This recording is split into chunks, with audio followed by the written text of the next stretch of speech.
It's it's good to be here among friends.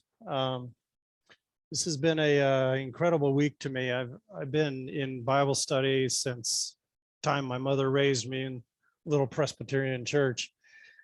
I it was pretty soul searching finding this, and all the hundreds of hours of, or if not thousands, of Bible study and groups, and nothing has spoken as deeply to me in the Word as this past week of studying Joshua 5. I found it challenging. I found I had new depth that I hadn't seen before. So and it's also proof that God's sense of humor isn't lacking at all. Giving me a chapter on circumcision. I mean, it's near and dear to my heart. It reminds me of my sinful past. It's, I mean, what man doesn't live? I mean, the center of our being's not here, it's here. So having said that, the first thing that came to me in this chapter was sanctification. That this process, this chapter, was really to hammer home that theme of what it means to be sanctified. I've always struggled with the word myself. It's like, well, how does sanctification differ from holy? How does it differ? You know, what kind of way am I being prepared? So I just pulled it from, actually, I think I pulled it from Google. Sanctification: set apart as holy, consecrate, free from sin, purify. Because Joshua, the Israelites, this is all they had. You and I are lucky because we have Christ. You know, we've got a bridge that carries us over all of this stuff. Without that, I think our lives would be a lot more difficult. I think the walk we would have wouldn't be covered by grace, because grace didn't yet exist. So I want to remind you again of the 5 themes of Joshua. Apologize for the small type. It actually, the first time I printed it, came out on 3 pages, so I had to shrink the type. Clear task: take the land, courageous leadership, entering his rest, promise fulfilled, but not quite. The covenant, loyalty, the obedience, and Yahweh, the God who fights for us.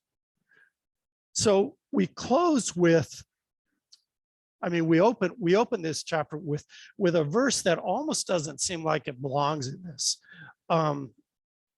about the hearts of the Canaanite kings and their people melting, and their opposition against Joshua and the Israelites going away because of imparting the waters in the river.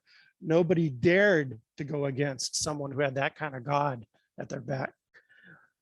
So having said that, we get right into circumcision. But I've left the chapters for you, and I'm going to jump right into the outline. So hearts melting in fear, that was the clear task: to take the land. God works sometimes in the natural, and in this way, to take the land, he didn't, I mean, certainly the parting of the waters was supernatural, but once that happened, the natural order of you and I is just to melt away and say, this guy obviously has, you know, God in their hearts. Convictions required. Joshua stepped from the shadow of Moses, just as I've stepped from the shadow of many great leaders in here, and try to, with all my mistakes and all my failings, I'm no more worthy to preach this word than anyone. It's even made me somewhat closer to Joshua, because I believe he was fully man. I believe he had all the temptations, the misgivings, the fears that I have.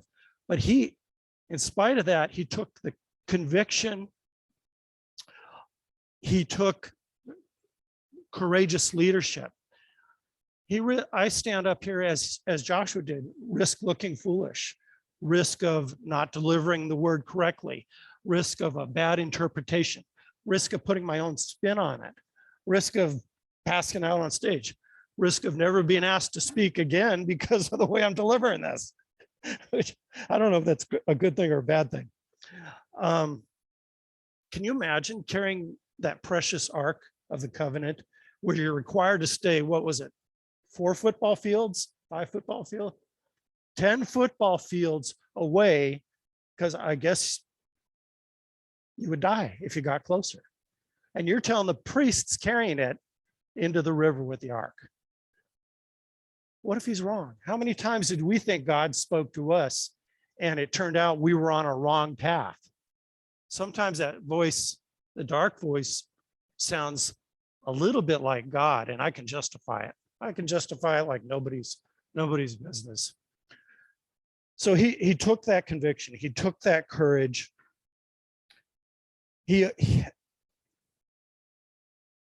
So he had to bring the sons of the original Israelites back into the fold. They had to follow the Torah. When they were circumcised, which I don't know, a million men, maybe more.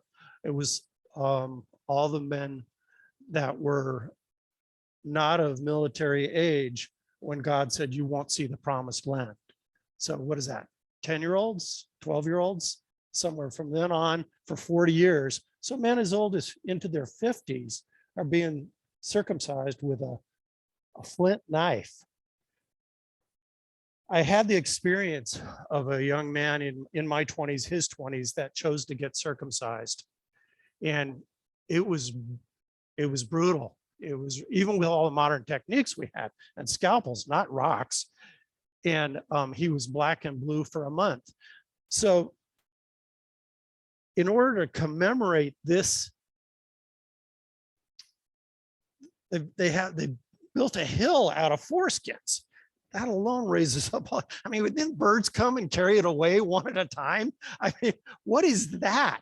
You know, the stench, the rotting, and it had to take a month, right? We figured it took a month to get across the Jordan River. It had to take a month, maybe longer. I mean, I don't know how many guys were wielding the circumcision, but it must have been a long, painful time. And then the recovery. Recovery is time for reflection. How many times have you been in the hospital? You've been very sick, and God came to you and he spoke to you and he said, I got you. I relish those times. I don't relish the illnesses I've had, the sicknesses, but the moments when God has come to me in my pain, it's otherworldly. It's a glimpse into what our future is going to be with the Lord. I put in here that manna stopped the day after this Passover. And wasn't even sure why I put that in. It just jumped out at me. For 40 years, manna had been falling from the sky. It would rot immediately. They had to use it that day and trust for the next supply to come the next day. And I think what it meant for me, without even realizing it, is that at some point, we have to stop our dependency. We have to stop being fed as children, and we have to feed others. We have to go out and gather. We've got the produce of the land, the workings of the land, all the gifts that God's given us. We have an obligation and responsibility to feed our families, to feed each other, to speak to each other, to hold up really the Torah, the law, and what does this mean for each of us? It's bravery. Anybody that thinks that it's easy to come up here and speak, I want you to try it. It'll challenge you in a way like you've never done before. But it's part of my growth. We recently had David Twigg recently felt the call. He said God tapped him on the shoulder and said he needed to answer the call. He'll be speaking in a couple of weeks, and I can't wait to hear him. Hopefully he won't stumble through it as I am. So then we get to the end, the last 2 verses of Joshua 5, and it's about Joshua's sanctification. When he's on the road to Jericho, and I don't know enough about my Bible why this was considered a holy place, but it was a holy place. I have to think that they were an angel sent in the form of a man with a sword. And he was like, are you for us or are you against us? When we're sitting here in church, we come across a non-believer, somebody of entirely different faith, whether we're working with them, we're playing sports with them, we're at a bar drinking a beer with them. There's always that, well, are you on my side or you're on their side? And the angel says, I'm on neither side, I'm on God's side. So we have the physical act of circumcision here. And yet, circumcision means nothing if we don't take that law into our hearts. And he talks in Romans, I gave you the reference there, Romans, I think it's 25. He talks about the circumcision of the heart, because the criticism about those of us circumcised who continue to go off and live in this crazy material world instead of by God's law, they're not going to know that we are Christians. They are not going to know that we have a circumcision of our heart. The ones that do it, that aren't physically circumcised, but have it in their heart, that's who's winning God's favor now. I need this act of contrition. I need the pain in my life. I need a changeover. It can't be just spoon-fed the milk and honey on the land and sleep in late, stay out night, partying each night. What can I do this day to live that within my heart and give it to you? I think I'm going to end here. I've given you some discussion questions. I thank you for all of your time and me putting up with me, and hopefully you're learning something. I know that I have. And so with that, can we open the breakout rooms? Thank you.